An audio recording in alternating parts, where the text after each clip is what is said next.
Yeah, it's like we lost our humanity. Common sense is not common, but this insanity is on the rise. Everything's not what we plan to be. Son screaming at mom using profanity. Fuck that, pops with his ass and now he's cuffed up. Roughed up by the cops for using tough love. Now we in the pen and the sun is gone with the wind. With the wrong crowd looking for shit to get into. Angry soul and adolescent, lacking lessons. Unfamiliar with his blessings, so it's like he's pressing. Never stressing the outcome because it's foreign. Irrational thinking, doing dumb shit because it's boring. But Instagram or TikTok is for the views. But confused when the shit they do is on the news. Internet clues lead the county blues, claiming innocence, but those are only false truths. They say orange is a new black, you decide. Since the judge hits you with negligent homicide, flex your burner for viewers so you can feel iconic. While streaming live, you take a life, ain't that ironic? Now they watching the drama, like a TV show. It's an accident, but the people don't really care to know. 1 minute they praise you when they egg you on, until something goes wrong and now you read the song. They told you what they wanted to be. They had a bright future you could see. A career and a family, until their life got cut short. And I will never really know if they ever would have reached the goals. Cause someone unlocked the soul, decided to cut their life short. Brat life, she just moved from overseas, hadn't lived stateside in a while, overly pleased. Had a younger brother born abroad while Pops was touring. So everything about the U.S. to him was foreign. But he was excited by this journey cause his sis, she told him everything about America that she missed. Mall shopping, amusement parks and holidays, school sports, barbecue parties around the way. Great friends and family, she couldn't wait to hang out and kick it with the girls on a date. Ready to enjoy her summer before her studies. College bound, Ivy League school, missing their buddies. They hit the mall, hit the salon, they looking right. They hit the local sports bar to start the night. Under 21, so they wasn't into drinking. Karaoke night, they was there to do some singing. Place back, a bunch of people were round the way. Some friends and some people she met today. Small crowd flexing on live, you know the type. Flashing money, throwing out shots, they getting hype. All of a sudden, the crowd scatters, looking for some cover because their lives matter.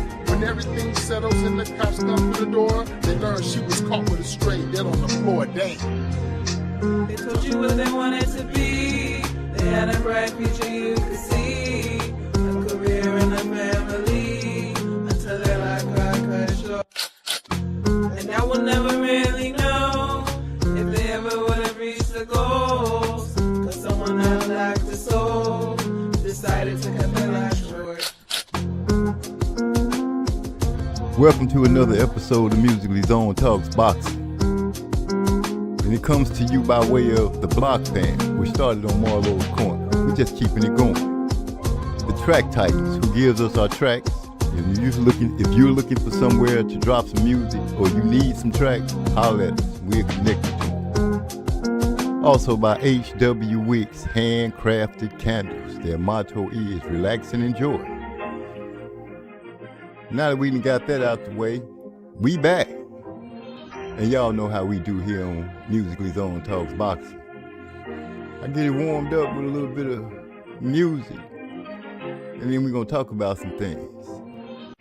For sure.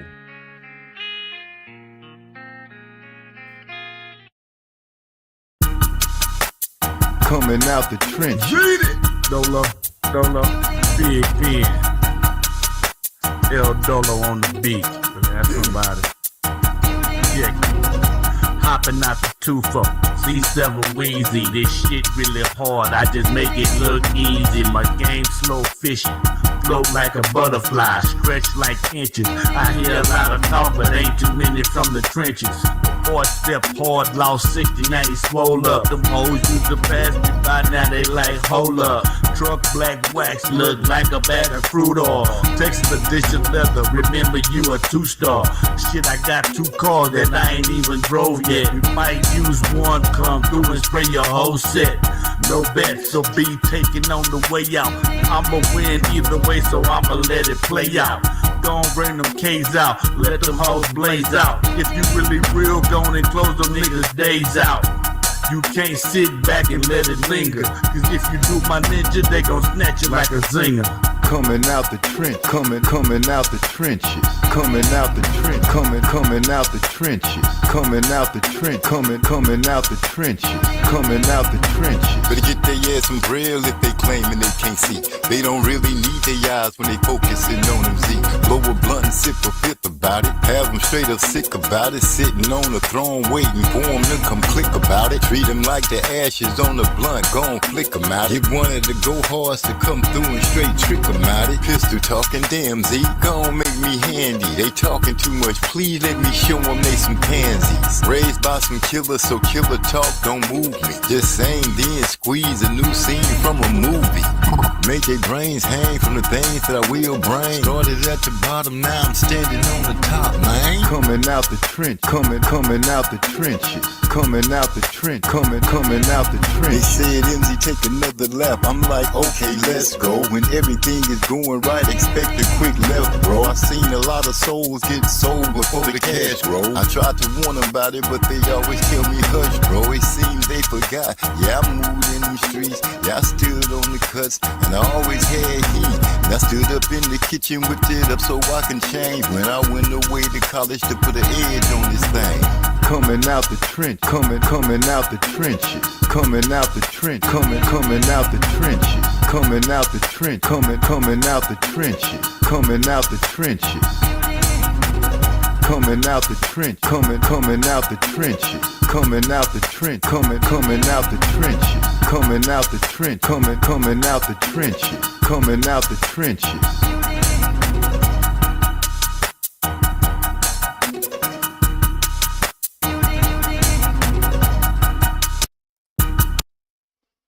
What's going on? What's going on? What's going on?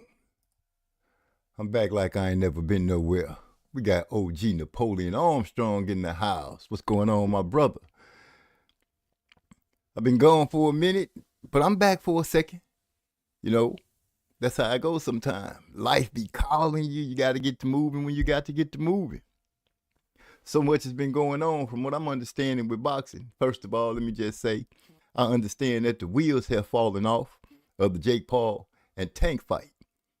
Appreciate that, man. Appreciate that a lot. I really do. I take that to heart. Thank you very much. The wheels have fallen off. And when I say the wheels are falling off, it can't get any uglier than Tank being accused of something by a female. And, well, I guess that's the way the cookie crumbles. Now, hopefully, whatever he's being accused of is not true. But all I can say is you have to wait to see what takes place in the days to come. I kind of found it strange the way Jake Paul kind of tried to go off on Tank and talk down to him, or should I say talk down about him and bad about him. But he and Netflix knew the Tank had a pass. Now I'm sure they probably wasn't thinking that it'd jump back up and show and rear his ugly face, but it is what it is. Usually when something big gets ready to pop off, you can expect the unexpected. And I guess they didn't expect some female to jump up and hit him with, I think they said, a civil suit, which is crazy because I'm like, unless this is one of the ladies that accused him and they criminal suit didn't go through, I can see one of them doing this. But if this is a new suit straight out the gate, why would you go civil first? It's just, in my opinion, my way of thinking, you going civil first. Are you going for a money grab? Civil case seems to be easier to win than a criminal case, but in my opinion, it's just a money grab. Oh shoot, let me see here. Look at here. My player partner brother, what's going on? Eric on the building. Salute family, what's going down?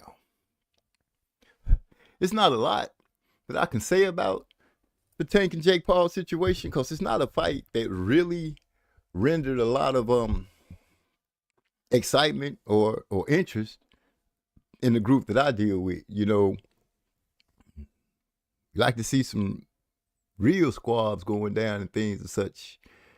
Not this novelty fight. And I hate to have to label it that, but that's what it was. You know, it was a novelty fight. My brother Trey X in the building. Salute. He said he'll be on after you get done eating. Go on, get your grub on, pimping. Get your grub on. MZ is in the house. I am here and we live. We're gonna do it tight tonight. You know, get it in and get it out. And you know. But as I was saying, the wheels fell off on the Tank and Jake Paul fight.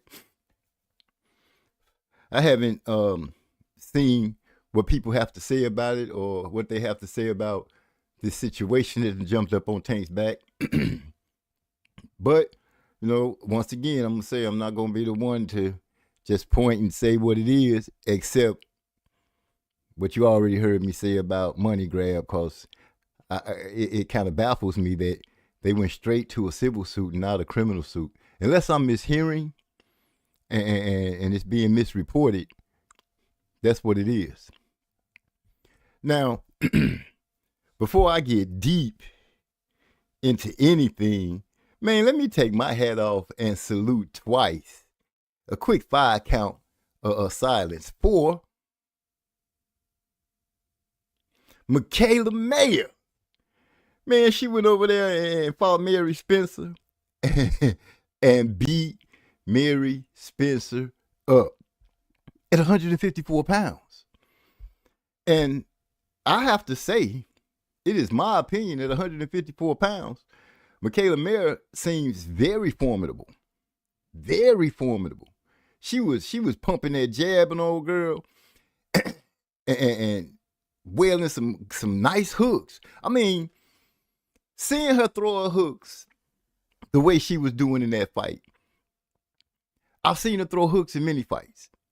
And I always, you know, in my opinion, I consider her as pretty good with her hooks. You know, she wasn't too strong or anything like that, but I can see the difference between the way she was throwing and the way they were landing.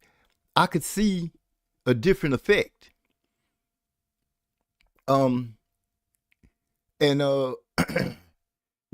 We know that she liked to let her hands go. She kind of reminded me of the Heartbreak Kid.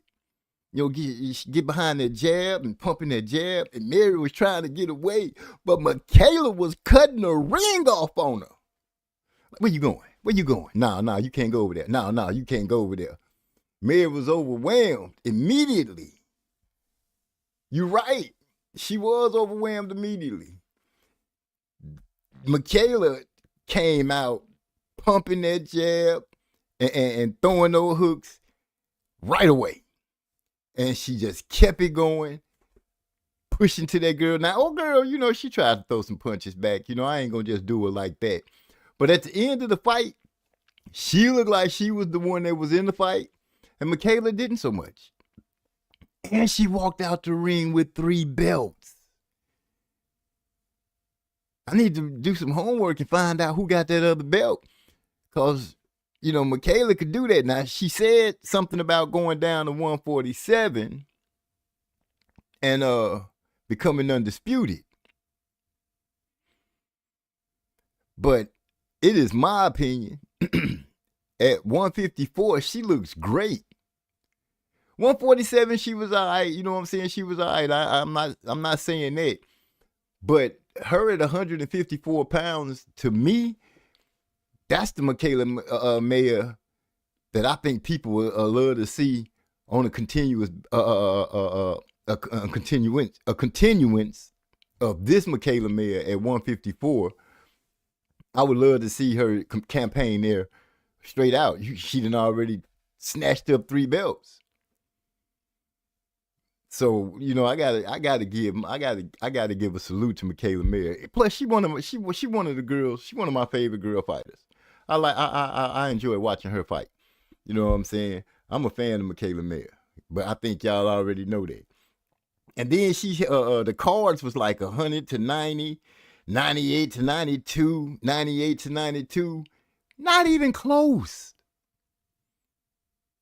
Not even close. She went out there and shined. She went out there and became the Michaela Mayer that she always been telling us she was. She went out there and she always been showing us. I don't know if it's just because she at 154 and the way she handled the old girl, but 154 to me is the place for her to be.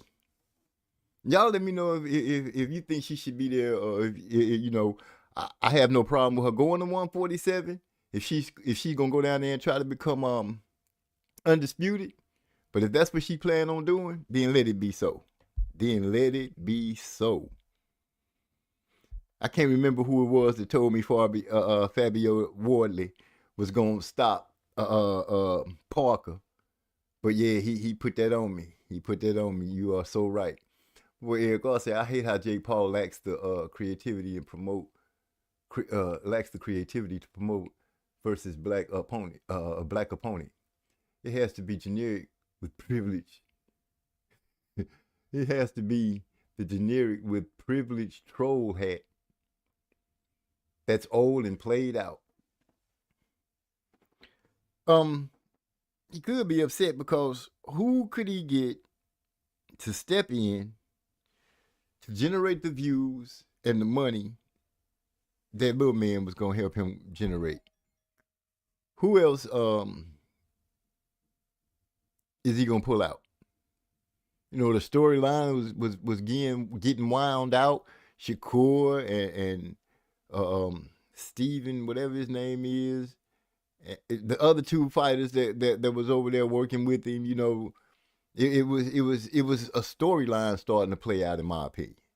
Whether they created it or it just was naturally happening.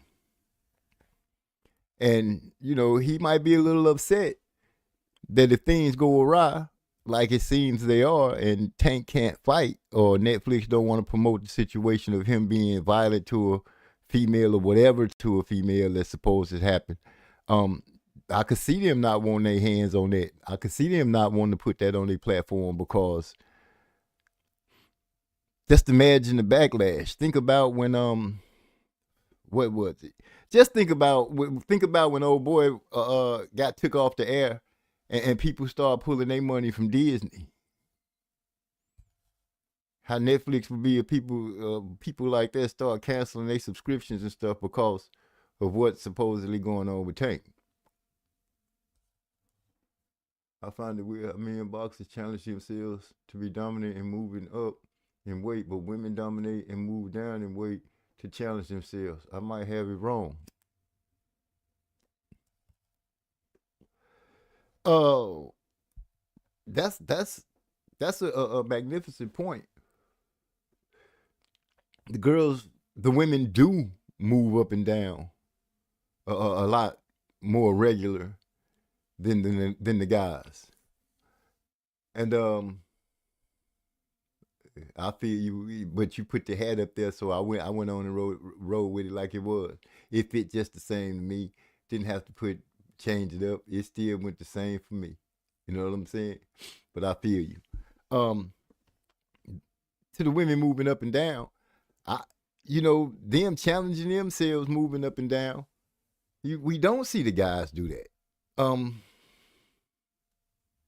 We just don't see the guys do that. And I have no logical explanation that I can attempt to give you on that situation.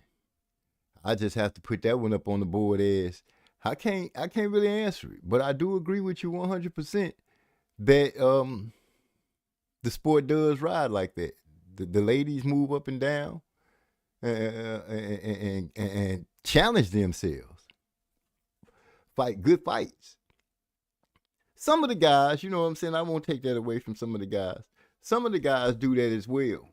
It's just that they end up coming up and then moving down, and they probably stay down for a little bit. But, you know, we have seen some guys move up and down. So I won't put it on them like that. But, shoot, I lost my train of thought. Because you brought that point up about the girls. I think I was speaking on the girls for a little bit, and I changed over.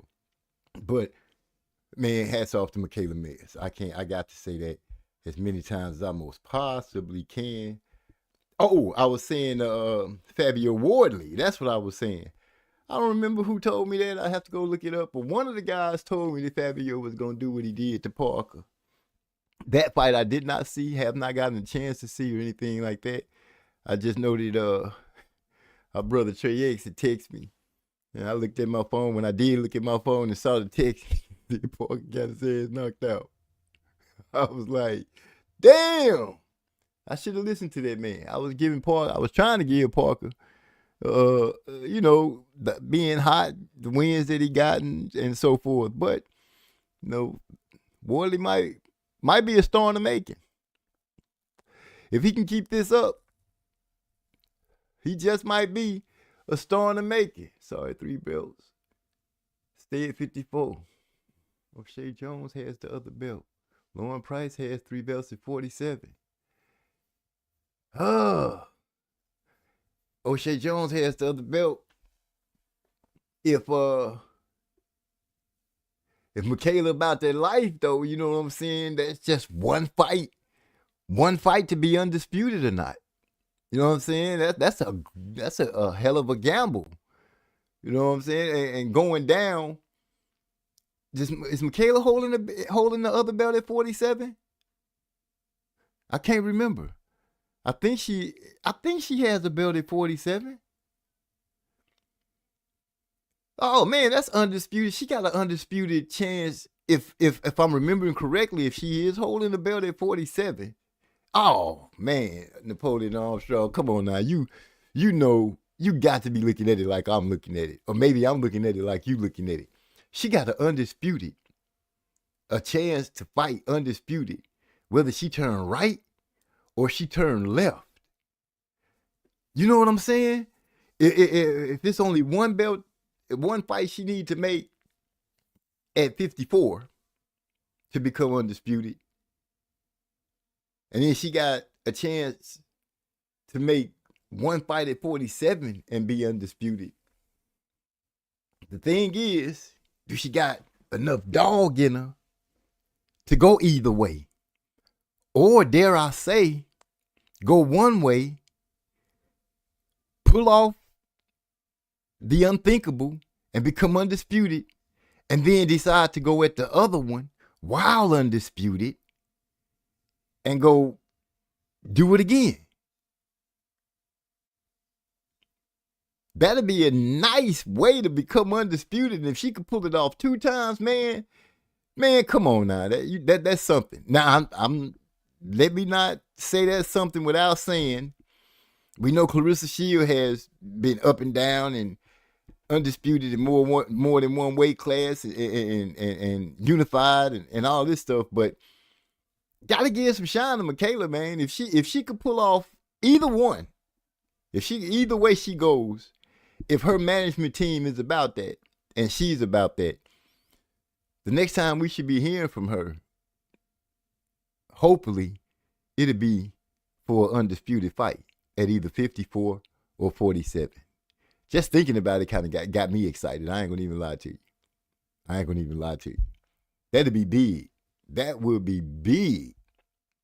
All the way around, that would be big.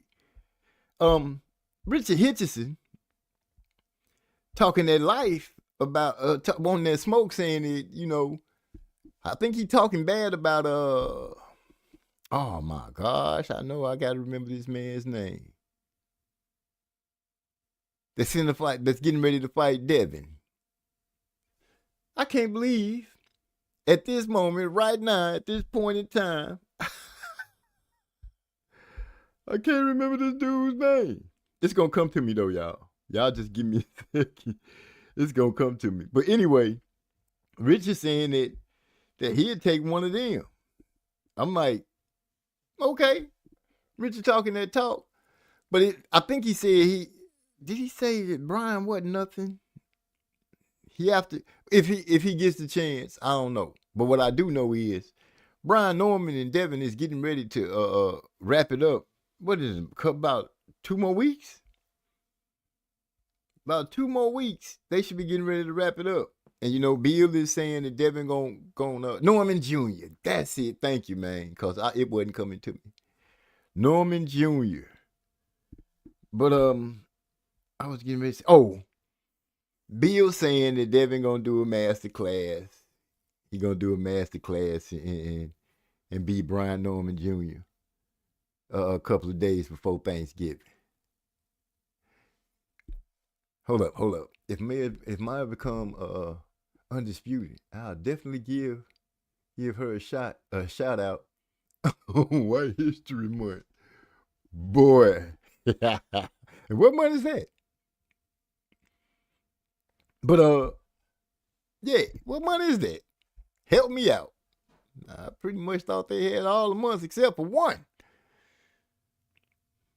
Took them. Anyway, what was I saying? Bill Haney saying that Devin gonna do a master class. I want to kind of dive in it a little bit. Haven't seen too much of Devin working out or what have you. I haven't, anyway. You know what I'm saying?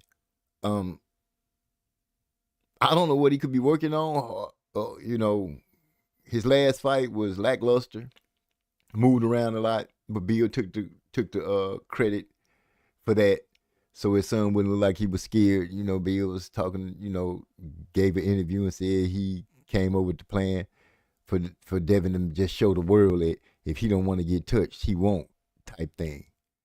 You know, I ain't riding with that, but anyway, that's what he gave us. I'm curious to see what Devin is going to come out with, or how he's going to come out. Is he going to try to keep Norman busy with a jab? You know, I always say it, and I'll say it.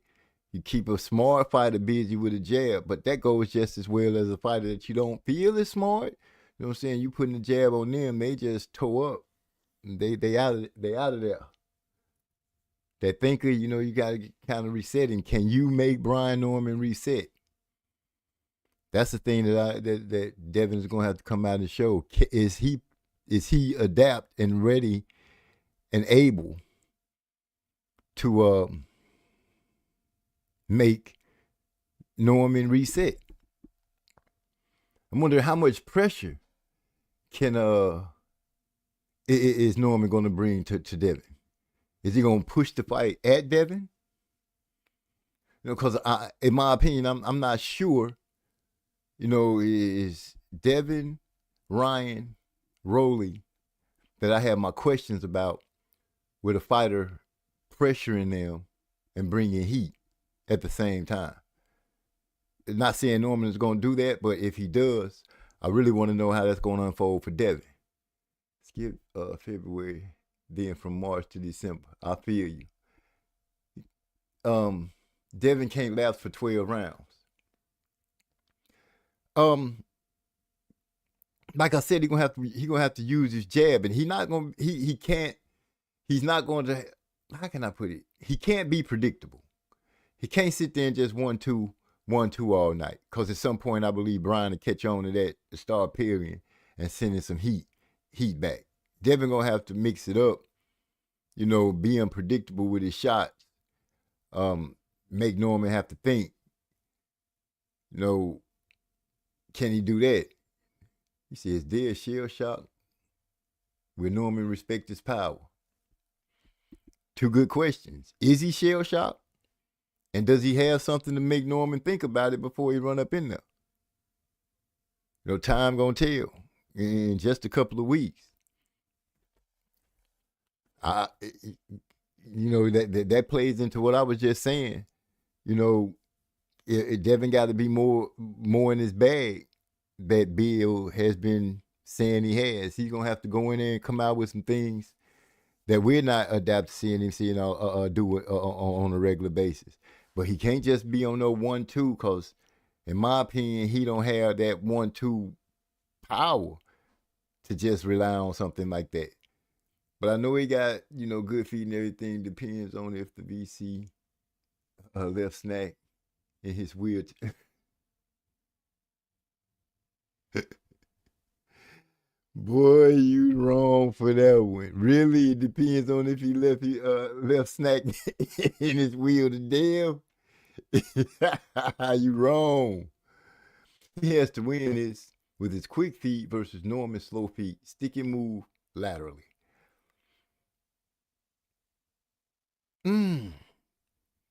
But even if you say Norman's feet are slow,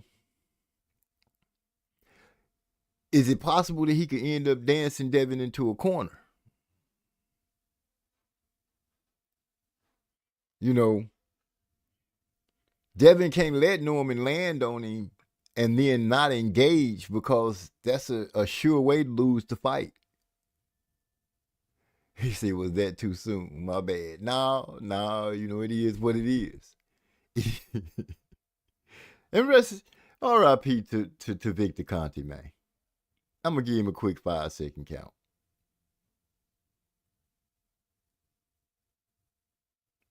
All right. Wherever you at, man, I hope it's good for you. But if Norman is worth his salt, he can dance Devin into a corner. Unless Devin is just on that bicycle, on his lateral movement at such a rare rate that Norman just can't corner him, then yeah, he can stick him in moving. He can stick him, stick and moving, but he can't just jab all night either. Devin's got to come out there and perform, man. I can't say this enough, but his last performance was not something that had you going back saying, man, that boy Devin came back and did his thing, especially after the fight with Ryan. No, he came out of that with people having questions about if he shot, if Ryan took something from him.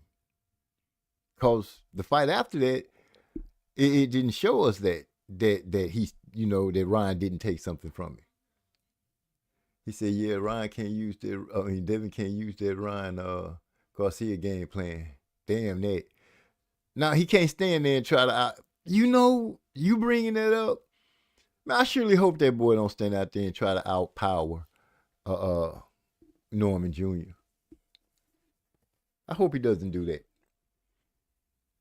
But knowing, I don't know. It's so many different ways that you can coin this with Devin. But he said Norman got one hitter power. Devin won't keep getting up like with Ryan, like the Ryan fight. Speaking of that one hitter quitter power, my mind keeps going back to Norman's dad saying that he gonna tell his son to walk over Devin. Such a disrespectful act. Why he down on the floor from getting dropped? Devin, man, all I can say is, he gonna have to, as Bill says, he gonna have to box a master class. He gonna have to come out there and actually be the youngest to ever do what he's done, to become champion at such a young age, beat more legends than anybody at his age. Just an outstanding, great talent, as they have advertised him. Fighting Brian Norman Jr., Devin is going to have to be all the things that I just said that they have been advertising. Right now, in my opinion, if you're looking for Devin to be a star and stay a star, this is the fight that's going to get the people, the detractors. This will get them to say, okay. This will get their eyes on him, because anything else, in my opinion, knocks Devin out of the stratosphere, and the stardom that you guys so hunger for will be gone. That's just my humble opinion, but the way you've set it up already and the way you've advertised him, now we've seen him take a fall, regardless of the suing to get the one erased and all that. We've seen him vulnerable, take a fall, get back up, fall again. We've seen that. We know he got some heart in him, because he kept getting up. Now, this great youngest phenom that has been painted before our eyes, he has to get up and actually do that now in order for him to really be able to blossom that into something else. Right now, it's my opinion, he teetering on that star shine that he's looking to obtain and falling down in the batch of the average, the ones that say it's levels to this but never show us the levels. Or maybe I'm tripping. You know, I'm just going off of what I'm thinking that's been advertised to me. The more dare fights, the more counter ops for Brian. Devin got to be perfect. Whew. You putting a big P word on him and say he got to be perfect. That means that when he shoots a jab, he can't drop his hand. He got to be protected at all times. And that jab can't linger. He's got to pull that back and get straight back on the phone. Straight back on the phone. You also got to be worried about some uppercuts that'll come because Brian will throw that too. But I do feel you perfect. That means he has to be able to transition from offense to defense and vice versa in a millisecond. He has to see what Brian is going to be throwing before Brian even know he's throwing it. Man, his footwork got to be right. He's got to hit the openings that Brian leaves for him. He's, like you said, he's got to be perfect.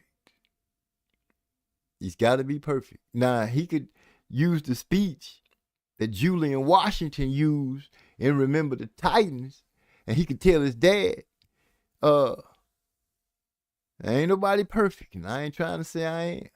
But as a team, we perfect. Every time we have went out into that ring, we have come back perfect. Now, I'm just saying, you know, that's what he could say to his dad before he go out there to get ready to face old Brian Norman Jr. And be perfect. But that's a tall order. That's a tall order. Devin would have to be maximized like Iron Man when Thor struck him with the lightning and he was, how much percent? 500% charged? Well, think about that. Devin got to be charged up like that.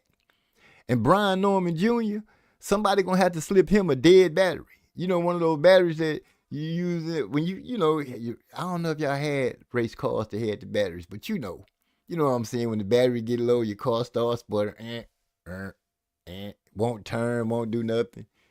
You putting the battery in the refrigerator, in the freezer, trying to bring it back to life. Y'all know what I'm talking about. Maybe you gonna pretend like you don't, but y'all know. You see, that chin ain't ready for the biggest punch here at 147. Not for 36 minutes. Devin got the jab of Sugar Ray Robinson, the heart of Captain America, and the chin of glass. Yo. Boy, you wrong for that one, but that's a good one. That's a good one. 147. He finally about to fight. There's another thing. He's actually going to fight at a weight class. Kind of like Ryan hasn't done. But he's getting ready to be a full-fledged 147 pounder. Can y'all hear me okay? Am I too low? A full 147 pounder. Now I won't look at the battlegrounds yet because of the fighter that he has to fight right now. You know what I'm saying? Brian Norman can punch. We know that. We've seen him get some knockouts. You know, he got a nice little reel going that you can go look at. We got him some nice knockouts. But then the boy ain't no slouch on his defense. At all. And at some point, by hook or crook, I got a feeling Devin's going to have to engage. And when I say engage, I mean he's gonna have to fight a little bit. And that's where it's gonna pop up. You fall down, we used to get up. Yeah, he said we fall down. But we used to get up. So what you saying? He ain't finna get up this time? Oh, maybe I'm missing something. But anyway, Brian ain't no slouch with his defense. And you bring up the point that he got slow feet. But I think he moves them well enough to cut off real estate in the ring. I do believe that. And if Devin comes out moving a lot, okay, that's going to start for a very boring first 4 or 5 rounds. At some point, like I said, Devin going to have to get with him. Now, I know he can move around the ring the whole 36 minutes. We seen him do it. But at some point, it's going. Is this Hyphy I got coming in here? My boy Hyphy done stepped into the room. What's going on, Hyphy? Damn, hey MZ, I didn't even see that you was live. I'm coming to say what's up. At least, what's up with it? Oh man, I'm chilling, just having, doing, just talking boxing right now, breaking down Norman and Devin is what I see going on with them. Oh yeah, hey, your fighter Brian Norman, yeah, that nigga better watch out. Devin Haney gonna get on his ass. Well, you the first person that I heard actually say that, cause what makes you think that Devin gonna get on him like that? I'm sitting here trying to break it down, and Devin hasn't showed me anything from the last fight after the Ryan fight to make me believe that. But what about how everybody's saying, he getting stronger? What about the medicine ball workouts? What about him? He still got to stand in there. If he called himself building power and he gonna be hitting harder and stuff like that, like I had said earlier, if he's not protecting himself, he gonna be in trouble. He gotta jab and get back to his on his phone. Whenever he let a punch go, he got to get back on the phone because Brian Norman will counter. And Devin has shown us that getting touched on his chin affects him greatly. Hey, and then so that's one thing, and then a lot of people feel like Devin Haney, like he ain't gonna be able to get caught because they were looking at the Jose Ramirez fight and they feel like Brian Norman don't got the footwork to even catch him. So how you feel about that? I was just speaking on Brian Norman's footwork. He might not be the most agile or the fastest, but I do believe that the man is adept enough to be able to cut off the ring. I believe he moves his feet well enough to take away some real estate. He might not be able to trap you fully, but he'll make it a little more difficult for you moving around side to side trying to move around. So when it comes to that, I think Brian Norman will be able to make Devin have to work for the real estate that he'll be trying to gain by using the lateral movement. Now, that's the best I can give you for it. Yeah, but a lot of people believe that footwork just gonna be too much because Jose Ramirez. I mean, you seen he couldn't do nothing about it. A lot of people they feel like Brian Norman, like his footwork just they just feel like he just can't get with him when it comes to that movement and stuff, and they feel like Devin might fight scared for most of the fight and build up a lead. And then look, it's other people too. They've been looking at Devin because they saying he looks so strong, and a lot of niggas is saying Brian Norman, he might get done like Regis Prograis. You know how Devin Haney, he had dropped him and hurt him and stuff. They saying Brian Norman, he might get dropped. One, Brian Norman is much younger than Regis. Two, Regis was, dare I say, when he fought Devin, Regis wasn't Regis at all. Yeah, we saw Devin drop Regis. I say a flash knockdown. I won't say he dropped him with something that had him disconnected from his senses for a couple of seconds. And throughout the rest of the fight, that power didn't show back up. Not that I remember. So, okay, he's working out, he's getting stronger. But that doesn't add to the fact that, yeah, he has a jab and this and that. But is he going to be willing to engage? If he fights like he did Ramirez, just moving around, like you said, people going to look at it like he was scared to engage. What I'm bringing up and pointing out is, if he and his dad wants him to be this star that they're saying he is, the only way for them to do that is for Devin to fight. You say Norman got way more wrinkles than any version of Regis. That's coming from OG Napoleon Armstrong. So Devin getting stronger, you know, if he got stronger where he can punch harder, he better, as much as he's worked on strength, he's better have worked on defense. I'm gonna be honest with you. That's what I think. If he worked on getting stronger so he can throw a harder punch, bravo for him. But if he's sending those shots out and leaving the house unprotected, boo to him. Because one of those shots gonna either end up getting parried, caught, and something gonna get shot back. And we seen his chin. We've seen him get knocked down by Ryan Garcia. I can't remember the guy that threw the 4-punch combination, caught him with the last punch, and sent him walking back to the corner, stiff-legged, trying not to fall down or wobble. Yep. This is going to be in my opinion, this is going to be a serious test for Devin. This is going to be a testimony to what they've broken him down to be.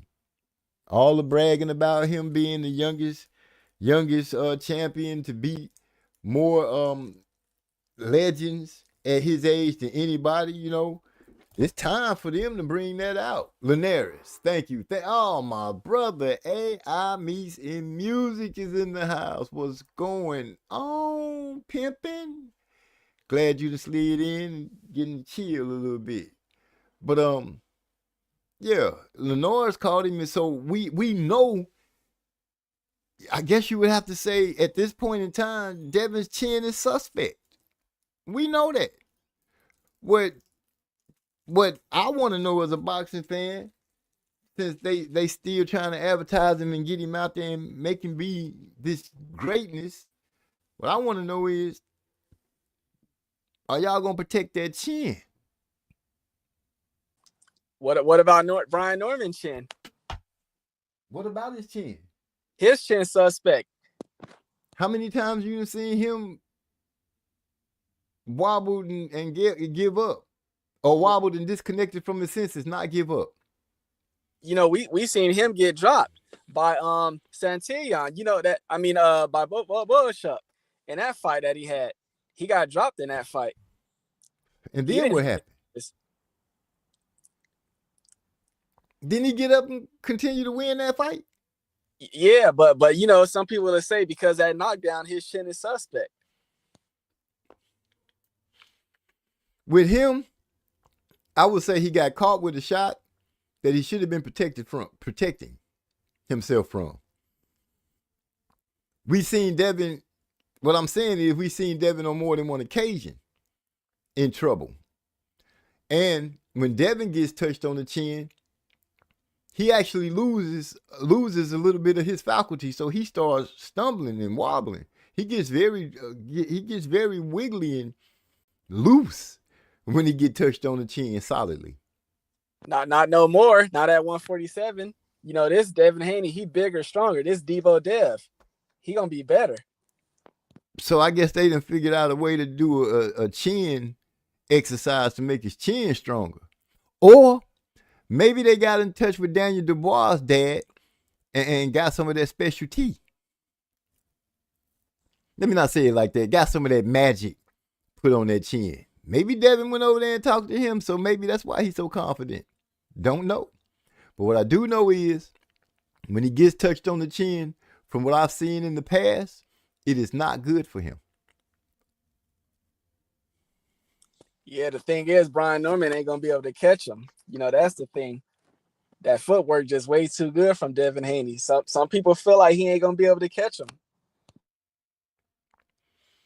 Well, they don't have a little more than 2 weeks, a little less than 2 weeks before it's time to do their thing. And Devin gonna have to show the world because, like I said, anything less than him making it happen, him going out there looking like some grand wizard in the ring, well, where he's just battering Brian Norman Jr.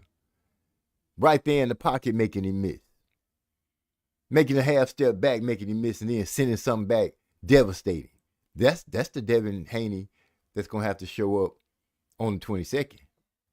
The Devin Haney throw a couple of jabs and move around the ring, giving the feeling that you're nervous. That Devin Haney not gonna do it. He if he squeeze off a point win like that, his stardom takes a hit. I don't care how many fanboys or people that say they like Devin. I don't think it's enough of them to keep him afloat and relevant to heavy boxing fans who gonna be like, man, you can't get it together. Devin between the rock and the hard spot as far as getting that starlight shine and being average.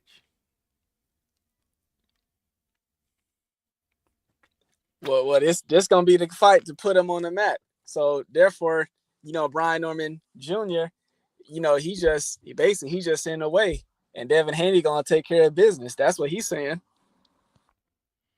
Well, so let it be written, so let it be done. Hey, Devin Haney, he's saying that they gonna do to Brian Norman Jr. what Jerron would have did to him if he would have stopped ducking boots. Say, you call the fight. It wasn't Boy Chuck that fought Norman. Napoleon Armstrong said they never fought. No, not Boba Chuck. What's ask AI? What's the dude name at 147 who fought? Start with a B. I forgot the dude name. Well, you just asked him. You just said it. Everybody heard you. He said, yeah, my bad. I got the wrong dude. But yeah, you know. Anyways, you know, he didn't been dropped, and so you know, he the one with the questionable chin, and you know, them lights might be too bright for him. That's another thing too. And then his daddy, you know, his daddy do like 5 interviews all day. I don't know if his daddy training him or if his daddy just doing interviews all day because he be on YouTube all day, so they might not be focused. Okay, Eric R said, don't forget to show me his patented bow and arrow effect punch, where he where he don't protect his chin. But it was something you said, and I done lost the whole thing. You said something about Brian Norman. No, that wasn't it. It'll come to me. Oh, the bright lights. That's what you said. Roman Villa. Is that the guy you talking about? Hyphy? No, I'm gonna find it right now. I'm gonna tell Thanks you. to Kane. I mean, AI meets and music. The bright lights. Okay, the bright lights for Lomachenko. He did all right. But I don't think the lights that shined for he and Ryan Garcia, the lights that Lomachenko had, those lights weren't as bright as the ones that shined with Ryan Garcia. And he didn't fare too well in that fight. He didn't fare well at all. So throwing a bright light spectrum out there at this moment, I would have to say it's going to be bright for both of them, especially if the eyes end up looking. Now, I'm pretty sure people are going to look to see if Devin is a shell of himself or if Devin got that gangster in him that Bill Haney been saying, that dog, that bag of tricks that nobody know about. You know what I'm saying? He do. They don't call him the Dream for nothing. He said, man, Bubba Chuck is Allen Iverson. Get out of here, Hyphy. Yeah, What? Boca Chica. That's the fighter name, Boca Chica. Okay. Rod X, what's going on, man? Glad to see you in the building. Um, so when it come down to the bright lights, it might be one of those situations where Brian Norman ended up shining better. I haven't really put into thought or put into thought about Brian Norman's shine up on beneath the lights. The brighter the lights get, the better he perform. I said that about Boots. Could Brian be that guy? Not saying, and I mean no disrespect, but not saying Devin is the kind of adversary or opponent to make people be like, man, this finna be it. That's not Devin. And I'm not bashing the dude or anything like that, but let's be real. That's not Devin. That's not the guy that people think that. That's not the guy that people be like, oh, you get caught slipping with Devin and he catch you with something, you're gonna be silly. That's not him. That's not him at all. So I'm looking at actually, what is he going to bring to the table to ooh and ah wow the world? All the talking that could be done, in my opinion, has been done. You done talked him up, talk good about the Tank thing, nothing came about that. Talk good about Shakur, nothing came about that. You did get in the ring with Ryan. And I'm not saying that Devin won't fight people, because he will. He'll fight. But now he's, in my opinion, starting to get to the parts of the water where it's getting a little more rough. The river is speeding up a little bit. The talent pool is getting ready to start tightening up on him. Where you thought you was the top of the class, now you in there with the other dudes, and some of them it come from schools where they was the top of the class. He's always had a problem with worrying about his power, which I figured he should have just worried about tightening up his skills even more, getting his defense even more tighter, and shit, whooping ass for 12 rounds and going to victories as they come to you. But you worried about trying to knock somebody out. And I know that's probably what all fighters want to do. They, what's more satisfying than knocking somebody out, putting them to sleep. He said, why Braun as his first true welterweight? Last fight was 143. Yeah, that's what I said. This is his first welterweight fight. But maybe listening to him talk and who he's been trying to pick or whatever, the names that he's been saying, he's trying to prove that he hard. He trying to prove that he got that dog in him. He trying to prove to the naysayers and the people that saying he can't do certain things and he don't have this and he don't have that. He trying to prove to them. And I think that's going to get him in trouble. What say you, Hyphy? Nah, hey, he ain't got trying to prove like he is that. You saying hard and the dog, Devin Haney is that, bro. And he done showed you every time he is that. You didn't seen it in the ring, outside the ring. Look, in the ring, getting cheated by Ryan Garcia, getting dropped. He kept getting up. He get into it with GTD outside the ring. He put a gun out on GTD.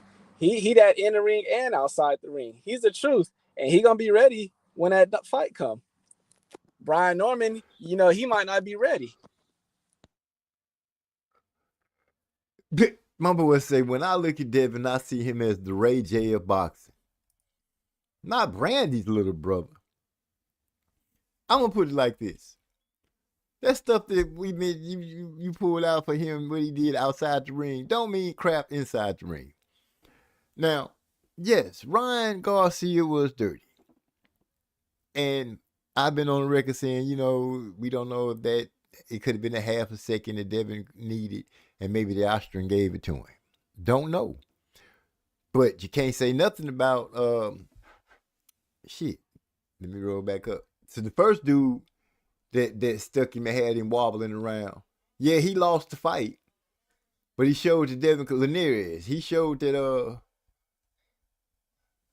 You know what? All this dog that he got in him that you saying show, let me just go on to this then.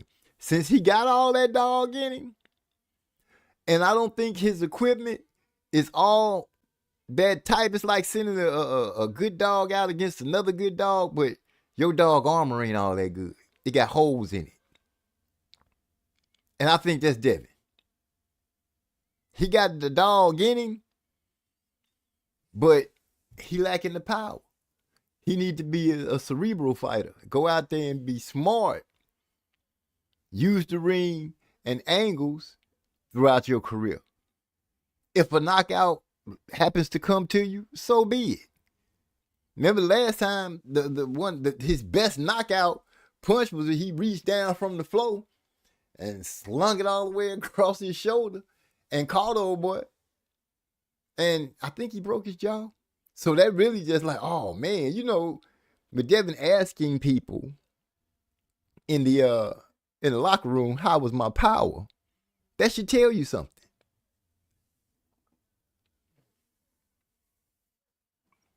Yeah, and imagine his power just getting better and like it's increasing now that he at 147. I'm telling you, bro, Devin a beast, and he ain't playing around with Brian Norman.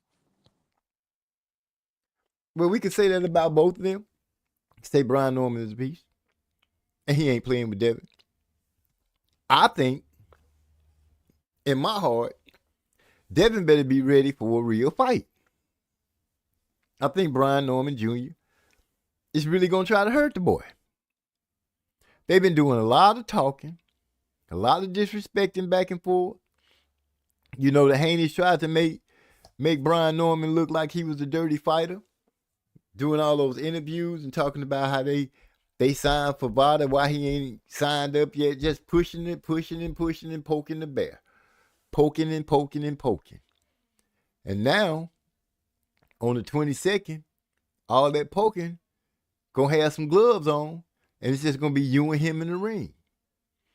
Devin has to show, because he loves to say it's levels to this. I'm levels above this guy. He made that proclamation against Brian Norman Jr. already. He's gonna have to prove it. The last time he said that he was levels above somebody was Ryan Garcia, and he wasn't doing so good. Austrian, okay.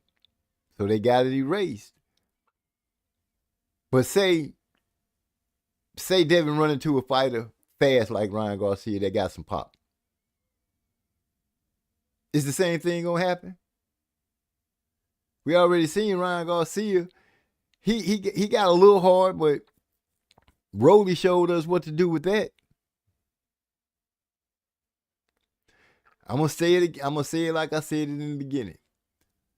Devin Haney, in my opinion, no matter what you say, a pressure fighter, I think will give him a lot of hard times and problems in the ring.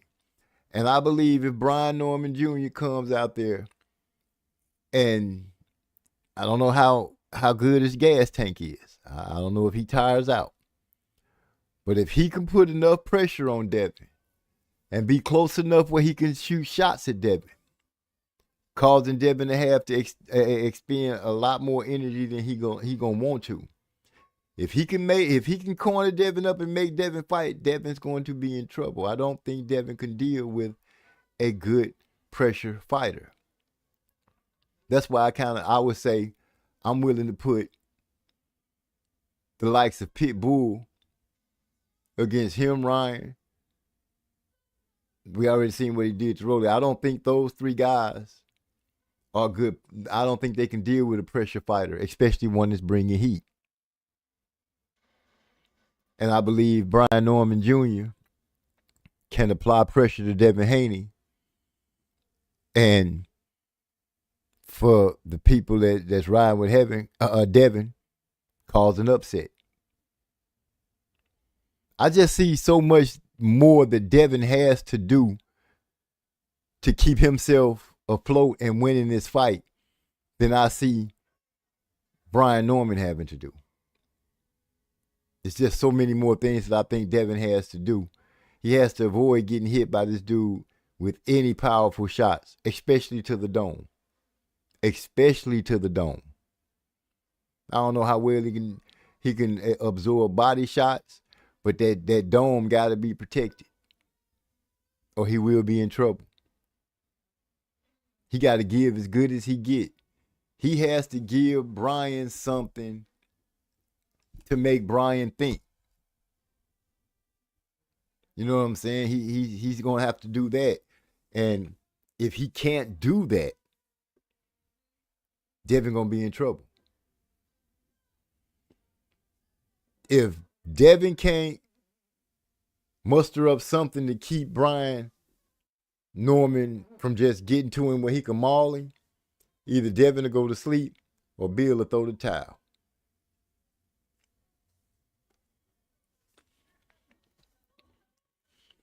Now, I don't know what picture anybody can paint for me of how Devin can win this fight without any controversy.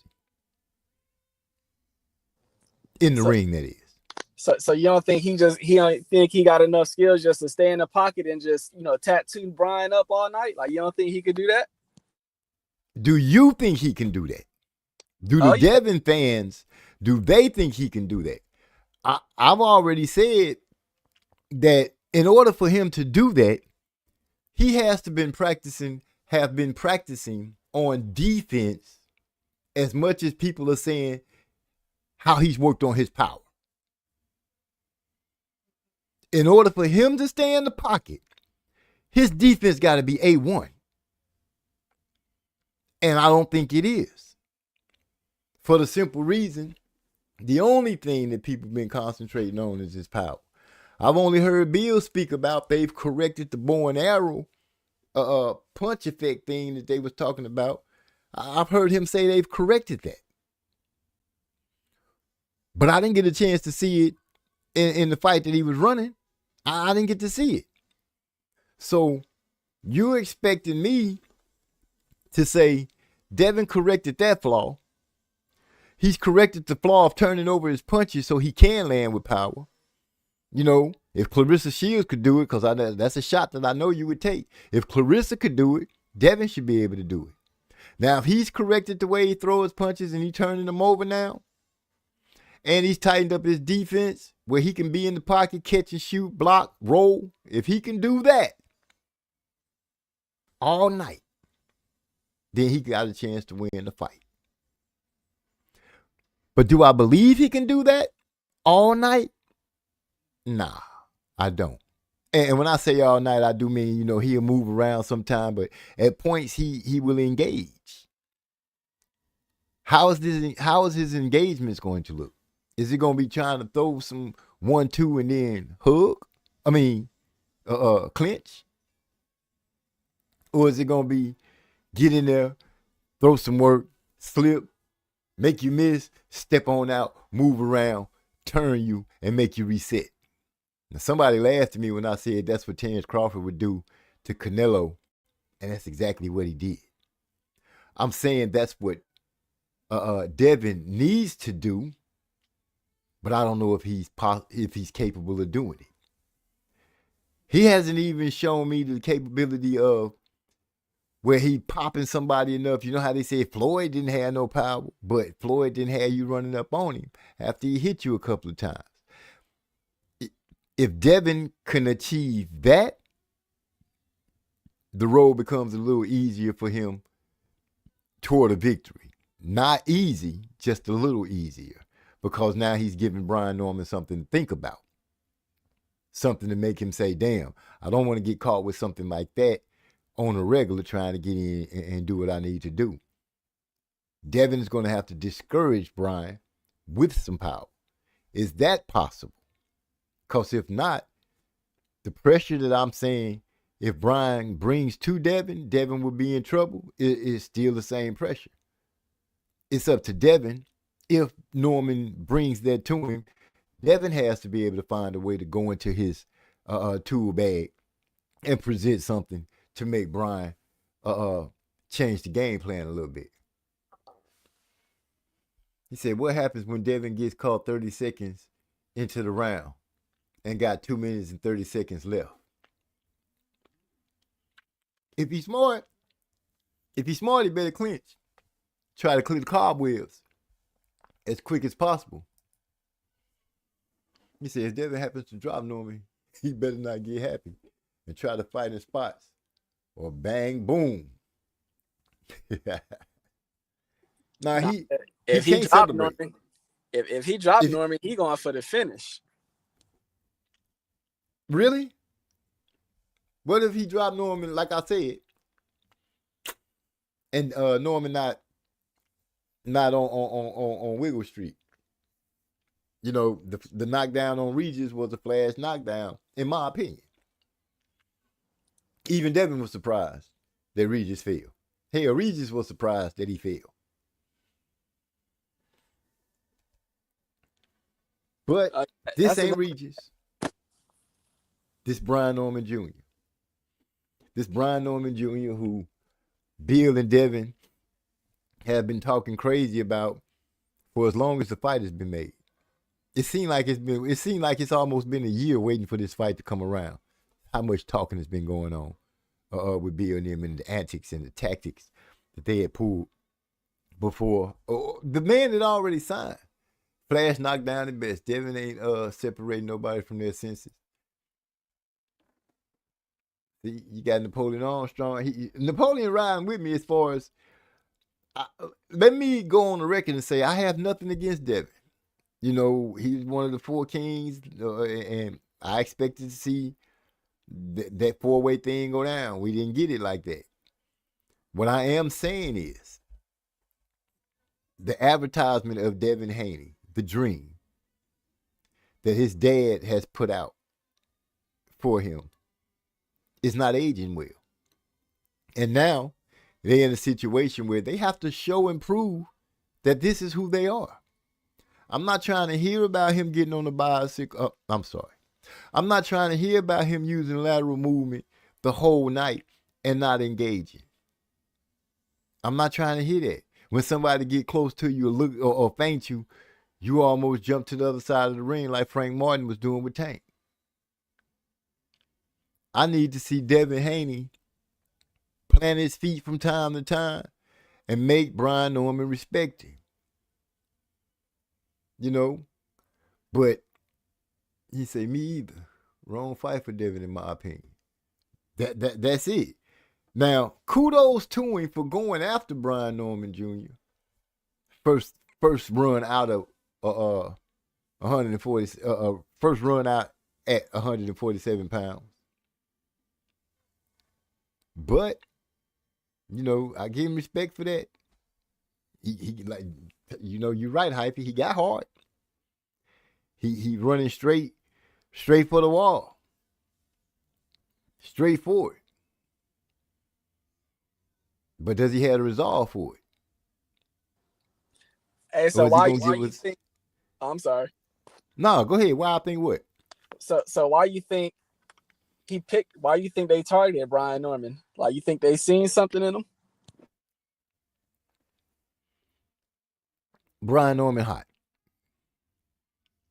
Knockout streak going on. And what better way to jump back in and try to get back in the spotlight than going in there and making a big splash with a fighter that was, you know, having words with Boots, remember? They were going back and forth at it for a little while about the money of the thing. Yeah, so, he ducked Boots. Regardless how you put that, I'm just giving you why I think they picked him. His name is hot. Regardless how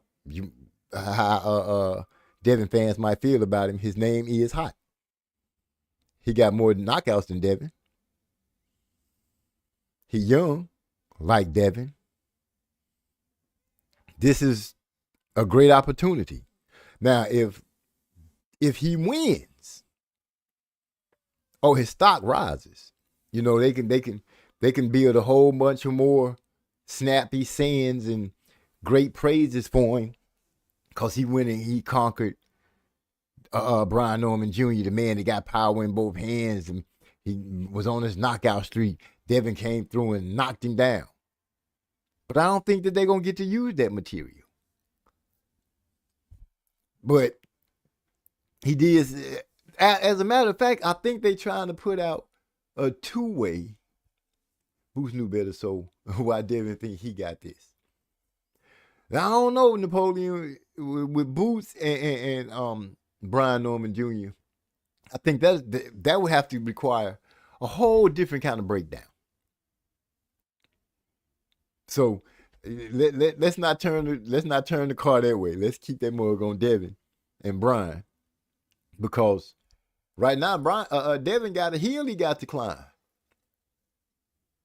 I won't say it's the wrong fight for Dev, but I agree they didn't prepare the right way for Norman. But these are the fights guys like Dev, Shakur, and the rest of the guys should be fighting. This is the kind of fights they all should. Actually, they all young enough to be mixing it up with each other. If they really was trying to make legacy and stuff like that, they would take a page from the old school days and fight each other. And hell, if it called for it, fight each other more than once. But all this posturing and talking about what I'm going to do and what I can do, I will give Devin that.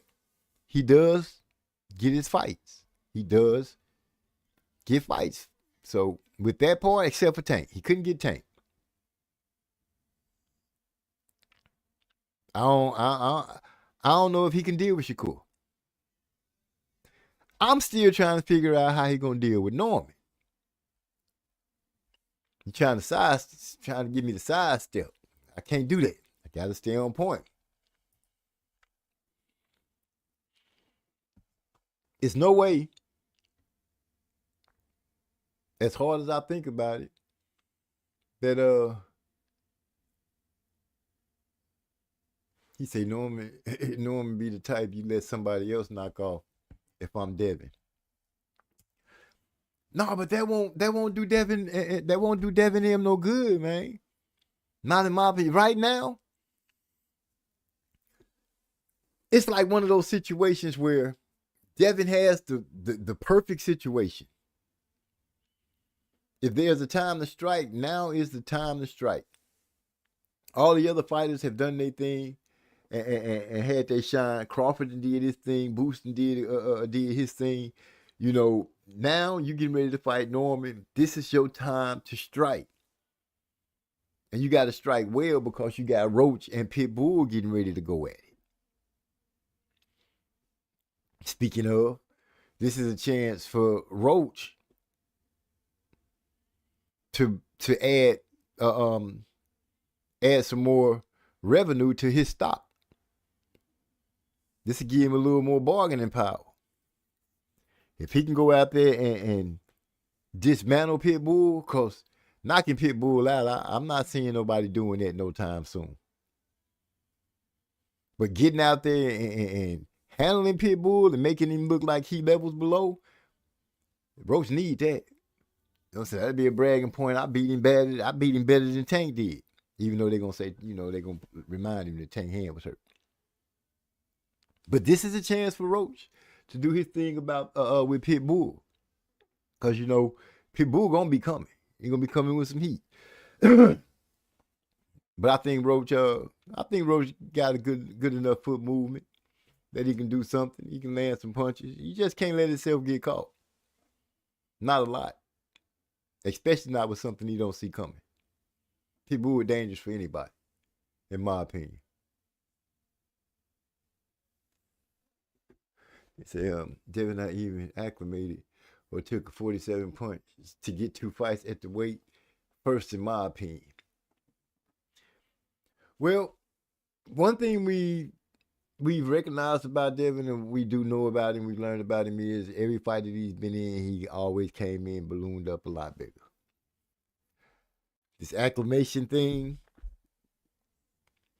and all that, I think the 143 pound, I don't know if they had a weight clause on it, but I think that was his test to see if he could move around and do what he wanted to do, 147, because I think he came in that bigger than that. He probably was a welterweight in that fight.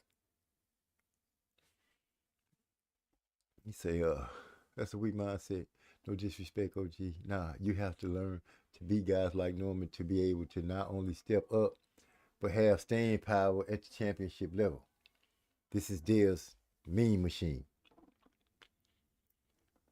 That's what I'm saying. This is the time for Devin to strike. If he want to make a splash, this is the one. You done talk the good fight. You done set it up in every way possible as far as trying to embarrass the young man. Damn near calling him a cheat. Just didn't say it straight out. But, you know, with the joint drug testing thing, all that kind of stuff. You know, you did that. Y'all promoted the fight. Y'all promoted the hell out of it. But now Devin, once again, I'm gonna say it until I'm blue in the face, and that'd be hard to do. But Devin is going to have to be the guy that they have been feeding to us. They've been promoting to us.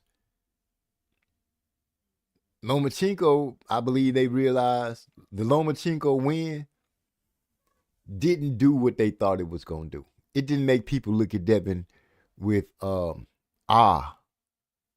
wonder in their eyes, in the way they talk about him.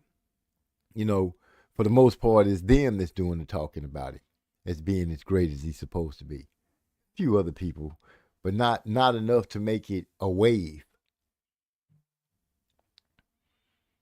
Devin got to be Muhammad Ali, Joe Louis, Sugar Ray Robertson, Floyd, Terrence, Mike, Lennox. He got to be all in mixed into one special night. He got to win with a masterclass boxing lesson or a hell of a knockout that nobody saw coming. And I have very little belief that the latter will be the way he wins the fight. I don't see that at all. But I could be wrong.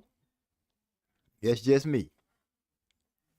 That's just how I see this fight going. I see this fight going with Devin going from, I don't even know how fast the switch is going to be. But at some point in the fight, people are going to come to the conclusion that Devin is just trying to survive.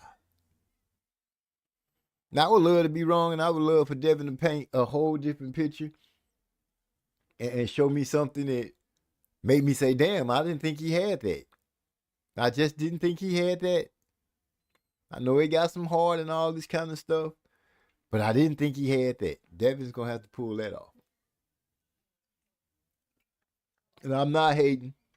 Y'all know I'm not, because if you really listening to me, you know I ain't lied about nothing as far as the breakdown of how Devin has to perform, how he'll have to win, and such. I don't think it's as hard of a fight for Brian Norman Jr.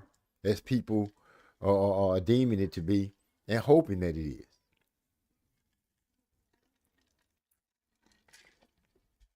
I think the young man trains. I think he's in the gym. I think he's studying his craft and trying to make it better. I don't think at this moment in point, I don't think he's running around trying to have flossy ass jewelry and stuff like that. These guys are messing up. They trying to fall in love, get married, have babies and things, not thinking about the craft. Because if you out falling in love, if you wasn't in love already, she should have to work for your love. She should be in the gym with you, making sure that you training, making sure you staying on the top of your game. You being sued, you been sued, you suing. All these kind of things are taken away from the concentration of what you need to be doing. Now, once again, people are saying he done got stronger, he done got bigger, he done put on muscle and all that. But none of that can fight. It's going to all be on Devin. They say he one of the skilledest. That's what they say. He one of the most skilled. He has one of the best jabs. Okay.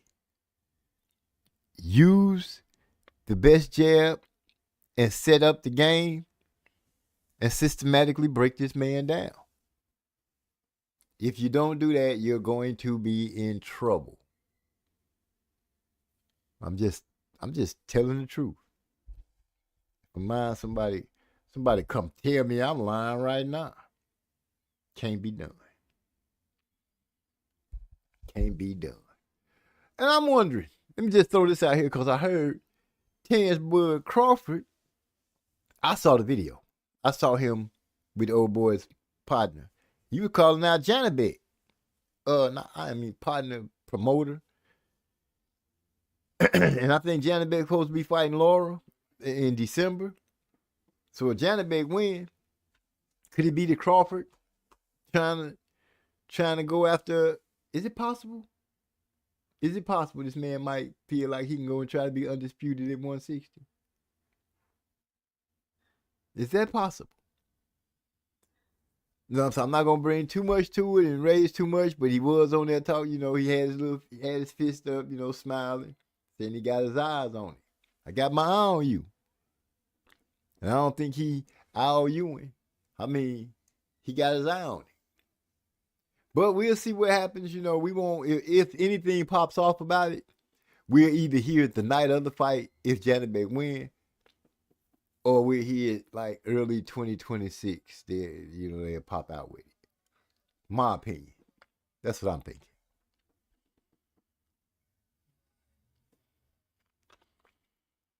So you couldn't say it any better than that. We want to see everything you've been saying about Devin all these years. He needs to be the Bruce Leroy that night, because that's all Bill been saying from him.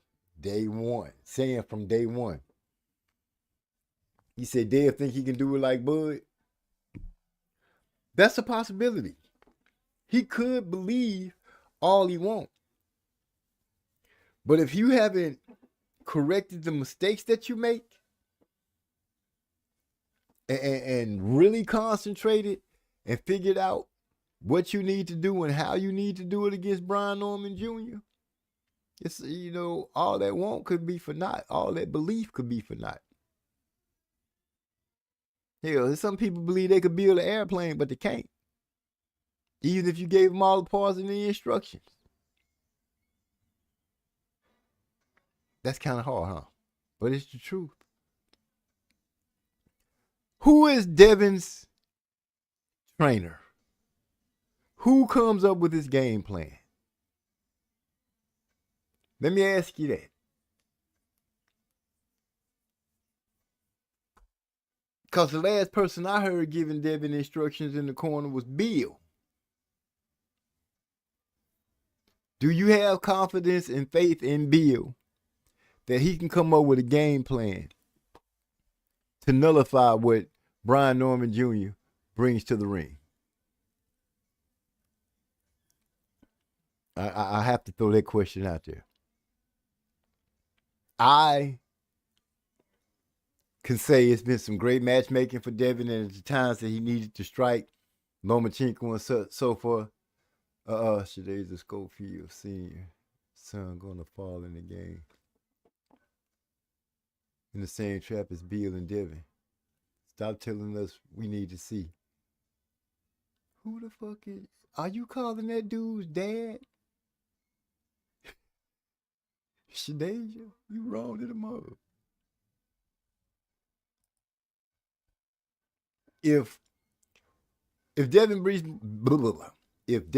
beats Brian Norman Jr., and I'm not talking with some lollygaggy decision. I need Devin to beat Brian Norman Jr. Not what people could say, oh, the judges gave it to him. I need him to beat Brian Norman Jr.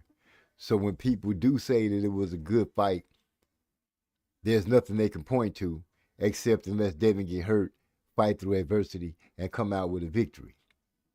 Is it capable that he has the heart to do that? Of course it is. I believe if he gets knocked down and he's not all the way out of the senses, he will try to get back up. I think every time he gets knocked down and his body reacts to him saying, we getting up, he will. I do believe that for Devin. And I believe that same kind of hard could see him get knocked down and his body be like, nah, I ain't getting up. And he looked like, when you see him crawling around trying to get up and steady falling.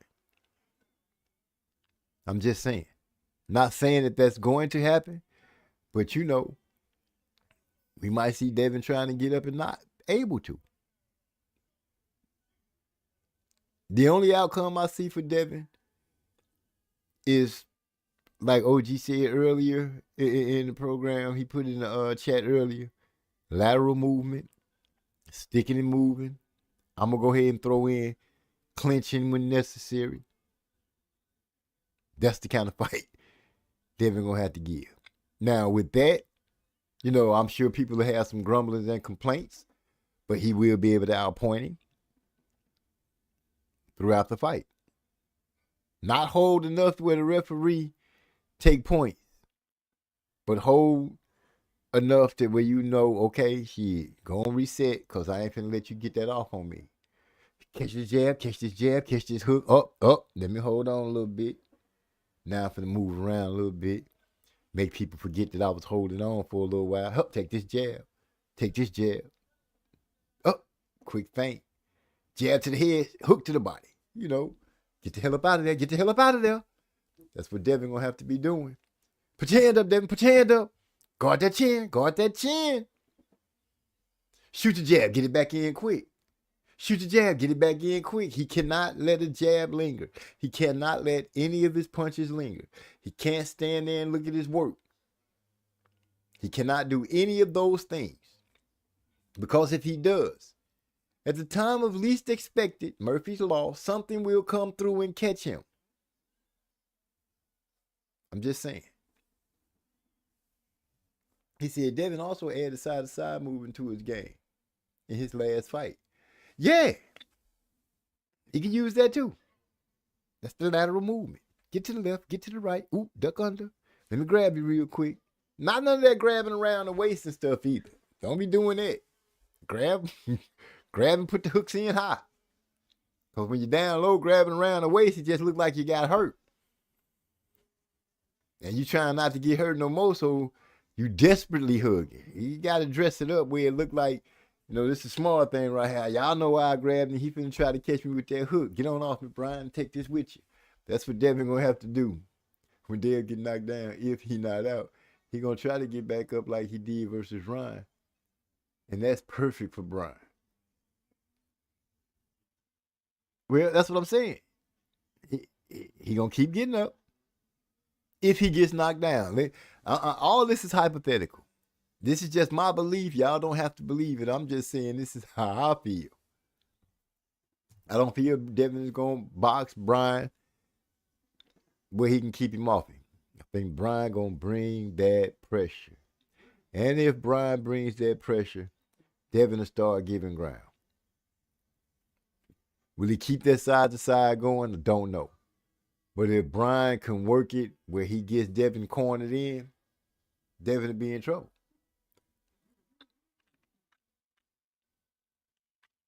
Anywhere along the ropes, Brian got action. And I think Brian got action if they meet in the middle of the ring. I just don't have the confidence that Devin can catch and shoot well enough where he can get out of there unscathed. I don't believe that can happen. But, we'll know November 22nd. And then we'll see if Hype here come back and help me understand why Devin couldn't pull it off.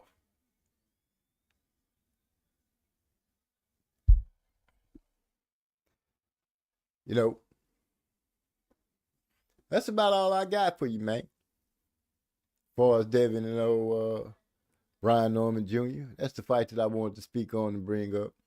Just asked a question about our T-Bud, Iron Janabek. What you think about Roach and Pitbull? Think Roach can go ahead and get the upset? Keep that hype train going? keep his name in people's mouth.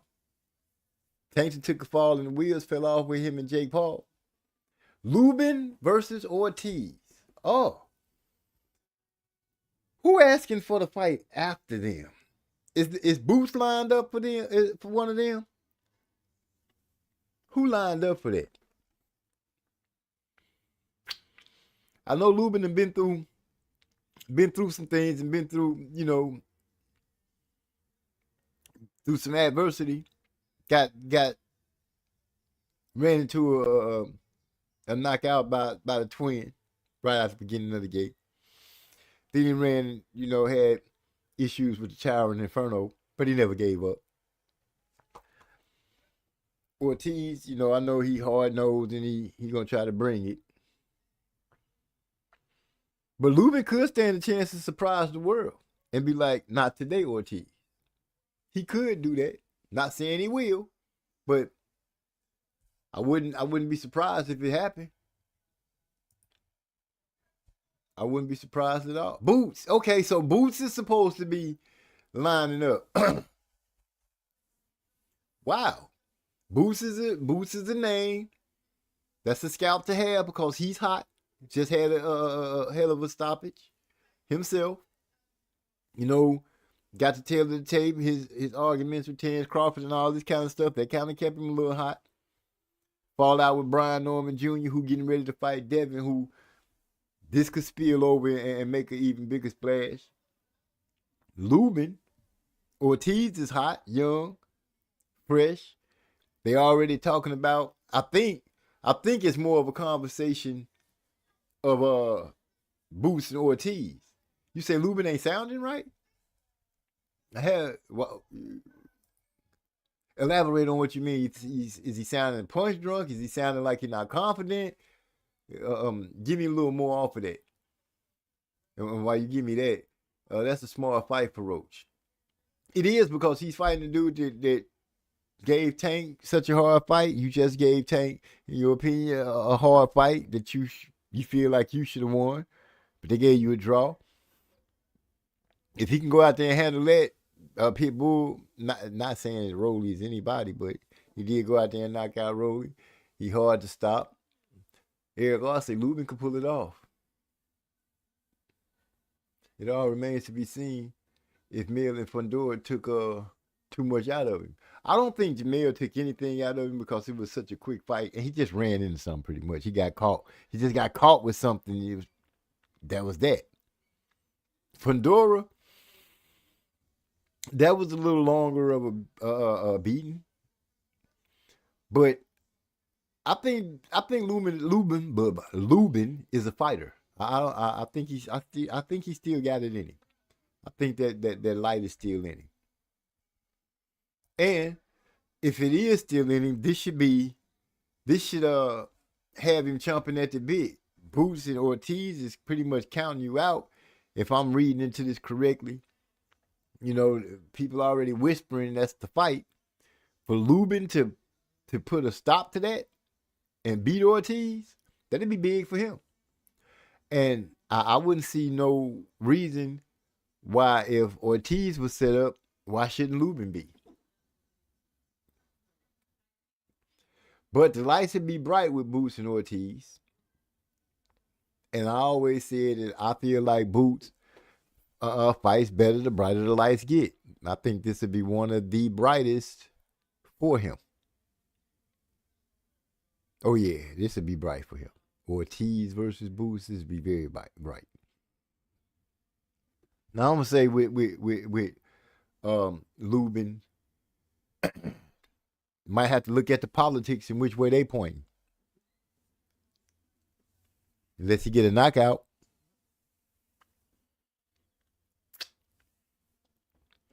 But if all arrows are pointing to making Ortiz Boots, then yeah, I would most definitely start taking a look at the money, where the money's going, and the politics of it all. Who's promoting it, all that kind of stuff. And then I guess you could make an informed decision about the fight. Decision, probably Ortiz. unless Lubin just go out there and give him something that you just can't deny it. A knockout would be great for Lubin. A stoppage would be great for him. But I guess we just have to see what happens. But I would take into account, does he feel like he's being overlooked? That could make a dangerous fighter. We know he got hard too. But we have to see. That's a good one though. That's why I hate marinating fights. What if Boots and Ortiz fought earlier on? And this is a 5 year later with both of them on a collision course towards a rematch. Wait. Isn't Virgil the one that was getting sick at sometimes? So that kind of play a part in some things. If I'm thinking about the correct fighter. But if it's not a collision course, it's an anticipation thing now. It could possibly finally be here. He said Lubin needs Devin's boxing and legs in this fight. He would be too flat-footed and backing up in a straight line to the road. You cannot bag up straight on a pressure fighter. That's a recipe for disaster. Bagging straight up, you can't get away from something. Something clip you. You're more liable to end up taking a seat. Especially some clip you good. Ali got caught with Joe Frazier pulling straight back. Clipped him, dropped him. Keith Thurman pulling straight back against Pacquiao. Pacquiao jumped in one of those shots that he always shot, clipped him, dropped him. Not dropped to the point that you heard a wobble, but it's enough to get you off your feet. That pulling straight back. It's not good. They teach against it. He said, I got Erickson tattooing up your little partner, Virgil. I always support my own. For me, it ain't about supporting my own. For me, it's about who I think gonna win, why I think they're gonna win. That's it. Because, I like Caleb Plant. I like Michaela Mayer. So they not my own, but you know what it is. He said this would be a huge fight. He wasn't getting sick around that time. They were rumored to fight. He got sick after trying to stay at 147. Oh, okay. Well, they still young. And if the wheels of boxing start turning correctly, these fights might start taking place. Yeah, that's a big might and a big hope. But it's a possibility that, we have gotten some young scrappers get in there and do their thing, at certain points. I'm excited. I can't wait to see Abdullah Mason start getting into the context with some of these bigger names. Don't know what the heck Shakur Stevenson doing. Keyshawn Davis. And we talk about Tank being a letdown. Hell, they not fighting either.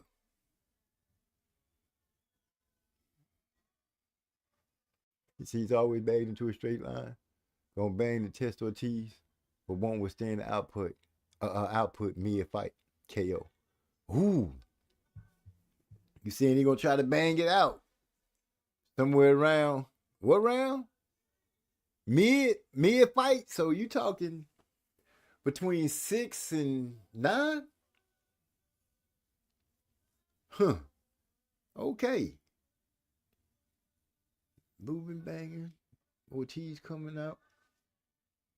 Little higher motor. Banging to the body, banging to the head, trading shots. Not a lot of defense, but some. But mainly two bulls banging it out. I could see that. I could see that. But I ain't gonna count on Lubin I ain't gonna count on Lube out. I'm not gonna do that. He might have one great withstanding inning. Like I said, Boots being at the end of the trail is a prize in itself.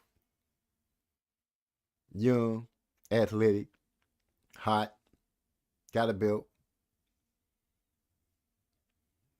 That's all. That's all the makings to be a target. I'm just having to wait till these guys turn 30 before they test themselves. They should have career shaping up to Hall of Fame status by the time they hit the early to mid 30s. True. When they hit 30 with the talent that's running around and the fights they could have had, should have had, would have had, however you want to put it, it could have a nice comet tail on the back of it, shining across the sky. But they messing it up. Can't even blame Floyd Mayweather and the way he did things, because these guys are just doing stuff that it's just all over the board. One minute we arguing and we getting ready to fight. Next minute, we not even saying each other's name. So, yeah, this generation is strange. Strange, and it's out there.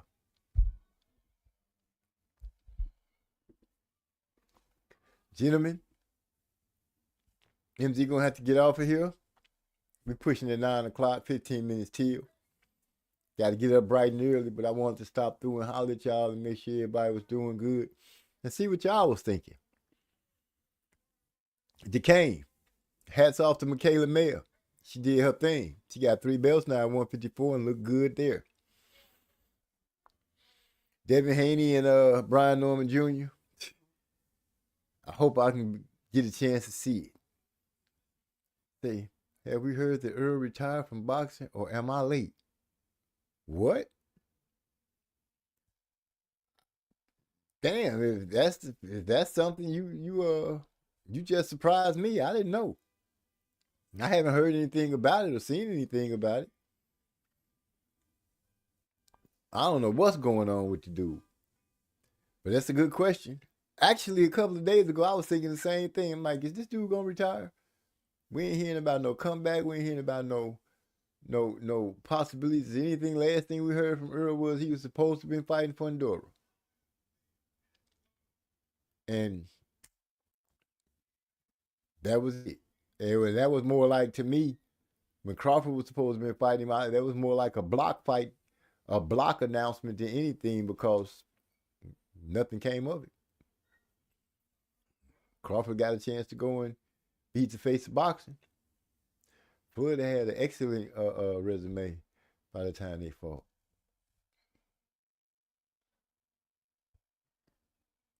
Whoa, he said,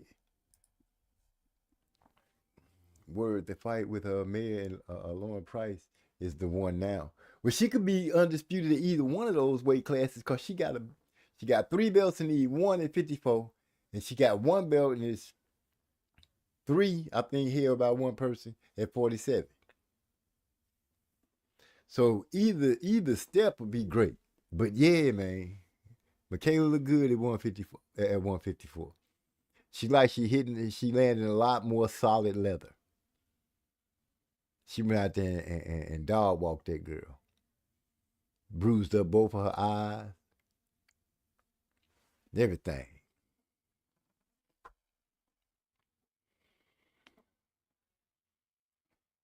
But as I was saying, gentlemen, I'm getting ready to wrap it up.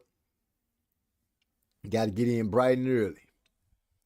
And with that, I'm going to say peace. I'm going to hit y'all with this song that we working on. He say, Layla, what? He say, peace, MZ. Layla won that war versus Clarissa, though. I seen both of them put up videos, and they both had some good arguments about it. You know, Clarissa was able to point out the fact that Layla seems to have a thing about having something to say about the girls that's in combat sports when they on the top of the game. She got something to say, because She sure pulled up the Ronda Rousey stuff about her. She pulled up some things that made her case about when she was talking with about Clarissa and vice versa. Since they not fighting, or since Layla ain't coming out to fight, I'm like, oh well, let it be what it is. He said, yeah, I be switching it up, laughing out loud. Thank you for blessing us with this show. Oh man, it's a blessing that y'all came through and hung out with me. So with that being said, I'm gonna hit y'all with this new song that I got. Y'all let me know what y'all think. Peace. Coming out the trench.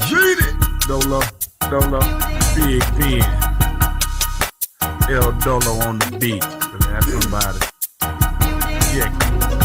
Hopping out the 2-4, C7 Weezy. This shit really hard, I just make it look easy. My game slow fishing, float like a butterfly, stretch like inches. I hear a lot of talk, but ain't too many from the trenches. Fourth step hard, lost 69, swole up. Them hoes used to pass me by, now they like, hold up. Truck black wax, look like a bag of fruit oil. Texas edition leather, remember you a 2-star. Shit, I got 2 cars that I ain't even drove yet. You might use one, come through and spray your whole set. No bet, so be taking on the way out. I'ma win either way, so I'ma let it play out. Don't bring them K's out, let them hoes blaze out. If you real, don't enclose them niggas days out. You can't sit back and let it linger, cause if you do my ninja, they gon' snatch you like a zinger. Coming out the trench, coming out the trenches, coming out the trench, coming out the trenches, coming out the trench, coming out the trenches, coming out the trenches. Better get their ass some braille if they claiming they can't see. They don't really need their eyes when they focusing on them Z. Blow a blunt and sip a fifth about it. Have them straight up sick about it. Sitting on the throne waiting for them to come click about it. Treat them like the ashes on the blunt, gon' flick them out. Get one of the go hards to come through and straight trick them out it. Pistol talking, damn Z, gon' make me handy. They talking too much, please let me show them they some pansies. Raised by some killers, so killer talk don't move me. Just saying, then squeeze a new scene from a movie. Make their brains hang from the things that I will bring. Started at the bottom, now I'm standing on the top, man. Coming out the trench, coming out the trenches, coming out the trench, coming out the trench. They said, MZ, take another lap. I'm like, okay, let's go. When everything is going right, expect a quick left, bro. I seen a lot of souls get sold before the cash roll. I tried to warn them about it, but they always tell me hush, bro. It seems they forgot. Yeah, I moved in them streets. Yeah, I stood on the cuts, and I always had heat. And I stood up in the kitchen, whipped it up so I can change. When I went away to college to put an edge on this thing. Coming out the trench, coming out the trenches, coming out the trench, coming out the trenches, coming out the trench, coming out the trenches, coming out the trenches, coming out the trench, coming out the trenches, coming out the trench, coming out the trenches, coming out the trench, coming out the trenches, coming out the trenches.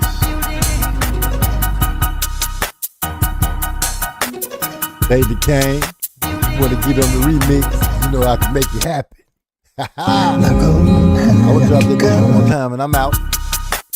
Coming out the trench. Dolo, Big Pen, El Dolo on the beat. That's somebody. Yeah. Hopping out the 2-4, C7 Weezy. This shit really hard, I just make it look easy. My game slow fishing, float like a butterfly, stretch like inches. I hear a lot of talk, but ain't too many from the trenches. Fourth step hard, lost 69, swole up. Them hoes used to pass me by, now they like, hold up. Truck black wax, look like a bag of fruit oil. Texas edition leather, remember you a 2-star. Shit, I got 2 cars that I ain't even drove yet. You might use one, come through and spray your whole set. No bet, so be taking on the way out. I'ma win either way, so I'ma let it play out. Don't bring them K's out, let them hoes blaze out. If you really real, gon' enclose them niggas days out. You can't sit back and let it linger, cause if you do my ninja, they gon' snatch you like a zinger. coming out the trench, coming out the trenches, coming out the trench, coming out the trenches, coming out the trench, coming out the trenches, coming out the trenches. Better get their ass some braille if they claiming they can't see. They don't really need their eyes when they focusing on them Z. Blow a blunt and sip a fifth about it. Have them straight up sick about it. Sitting on the throne waiting for them to come click about it. Treat them like the ashes on the blunt, gon' flick them out. Get one of the go hards to come through and straight trick them out it. Pistol talking, damn Z, gon' make me handy. They talking too much, please let me show them they some pansies. Raised by some killers, so killer talk don't move me. Just saying, then squeeze a new scene from a movie. Make their brains hang from the things that I will bring. Started at the bottom, now I'm standing on the top, man. Coming out the trench, coming out the trenches, coming out the trench, coming out the trench. They said, MZ, take another lap. I'm like, okay, let's go. When everything is going right, expect a quick left, bro. I've seen a lot of souls get sold before the cash roll. I tried to warn them about it, but they always tell me hush, bro. It seems they forgot. Yeah, I moved in them streets. Yeah, I stood on the cuts, and I always had heat. And I stood up in the kitchen, whipped it up so I can change. When I went away to college to put an edge on this thing. Coming out the trench, coming out the trenches, coming out the trench, coming out the trenches, coming out the trench, coming out the trenches, coming out the trenches, coming out the trench, coming out the trenches, coming out the trench, coming out the trenches, coming out the trench, coming out the trenches, coming out the trenches.